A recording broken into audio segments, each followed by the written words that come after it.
নমস্কাৰ, আপোনালোক পুনৰবাৰ স্বাগতম জনাইছোঁ। আমি জানো যে প্ৰতি বছৰে চত মাহৰ শুক্ল পূৰ্ণিমা তিথিত হনুমান জয়ন্তী উদযাপন কৰা হয়। এইবাৰ এই তিথি অনুষ্ঠিত হ'ব 29 চত শনিবাৰ 12 এপ্ৰিল। সিদিনা ৰাতিপুৱাৰ পৰা পূৰ্ণিমা থাকিব আৰু পূৰ্ণিমা শেষ হ'ব ৰাতি 4:28 অৰ্থাৎ ৰাতিপুৱাৰ পৰা পূৰ্ণিমা থাকিব, শেষ হ'ব শেষ ৰাতি 4:28। এই সময়খিনি আমাৰ বাবে অতিকৈ গুৰুত্বপূৰ্ণ, যিহেতু সিদিনা পূৰ্ণিমা তিথি আৰু লগতে হনুমান জয়ন্তী পৰিছে। এই দিনটো আমাৰ বাবে বিশেষ গুৰুত্বপূৰ্ণ। বীৰ হনুমানৰ বিষয়ে বা ৰাম ভক্ত হনুমানৰ বিষয়ে আমি সকলোৱে জানো যে হনুমান বাবা হৈছে ভগৱান ৰুদ্ৰৰ অৱতাৰ আৰু ৰাম ভক্ত। যি ভক্তই যি মনৰ কামনাৰে হনুমান বাবাক পূজা প্ৰাৰ্থনা কৰে, সেই ভক্তৰ সকলো বিপদ বিঘিনি নাশ হয়, লগতে শত্ৰু ভয়, লগতে ভূত পিশাচ আদিৰ যিবিলাক ভয় থাকে সকলো দোষ আঁতৰি যায়।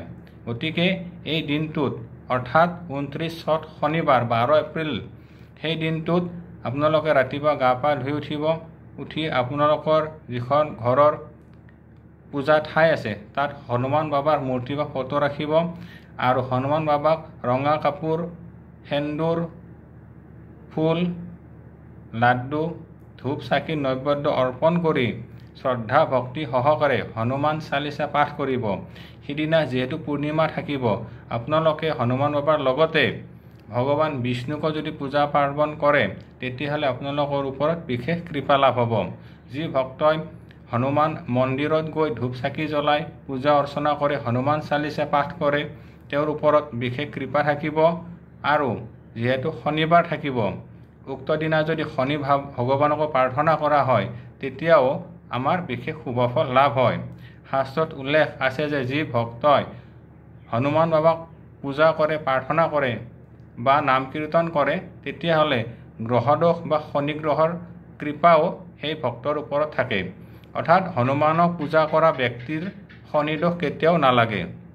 গতিকে উক্ত দিনত আপোনালোকে শ্ৰদ্ধা ভক্তি সহকাৰে হনুমান চালিচা পাঠ কৰিবা বা হনুমানৰ 108 নাম জপ কৰিব। লগতে বান্দৰ যদি আপোনালোকে কেঁচা ফল, কল এইবিলাক খুৱাব পাৰে, তেতিয়াহ'লে বিশেষ শুভ হয়। লগতে গাই গৰুকো যদি আপোনালোকে কল, গুড়, কেঁচা পাচলি খুৱাব পাৰে, তেতিয়াহ'লে বিশেষ শুভ হয়। নাইবা যিসকল ব্যক্তি দুখীয়া বা যিসকল ভোকাতুৰ, তেওঁলোকক যদি আপোনালোকে ভোজন কৰাব পাৰে, তেতিয়াও বিশেষ পুণ্য লাভ হয়। উক্ত দিনত লক্ষ্মী নাৰায়ণৰ নামত ধূপ চাকি জ্বলাব, হনুমান বাবাৰ নামত ধূপ চাকি জ্বলাব, তেতিয়াহ'লে আপোনালোকৰ ওপৰত লক্ষ্মী নাৰায়ণ লগতে বীৰ হনুমানৰ বিশেষ কৃপা থাকিব, যাৰ ফলত আপোনালোকৰ সকলো গ্ৰহদোষ, সকলো দেৱদোষ, পিতৃদোষ আজি সকলো দোষৰ পৰা মুক্ত হ'ব পাৰিব। জীৱনত সুখ শান্তি সমৃদ্ধি ৰোগ আৰোগ্য হোৱাত সহায়ক হ'ব। গতিকে মই পুনৰবাৰ কৈ দিছোঁ, এইবাৰ হনুমান জয়ন্তী পালন কৰা হ'ব 29 চত শনিবাৰ 12 এপ্ৰিল। ৰাতিপুৱাৰ পৰা পূৰ্ণিমা থাকিব, শেষ ৰাতি 4:28। গতিকে আপোনালোকে ৰাতিপুৱা বা সন্ধিয়া সময়ত নিশ্চয় নাম কীৰ্তন কৰিব। হনুমান চালিচা, হনুমানৰ 108 নাম বা লক্ষ্মী চৰিত্ৰ বা নাৰায়ণৰ নামসমূহ জপ কৰিলে আপোনালোকৰ বিশেষ কৃপা হ'ব। আজিলৈ ইমানে। পৰৱৰ্তী সময়ত পুনৰ লগ পাম। ধন্যবাদ। ওম নমঃ শিৱায়।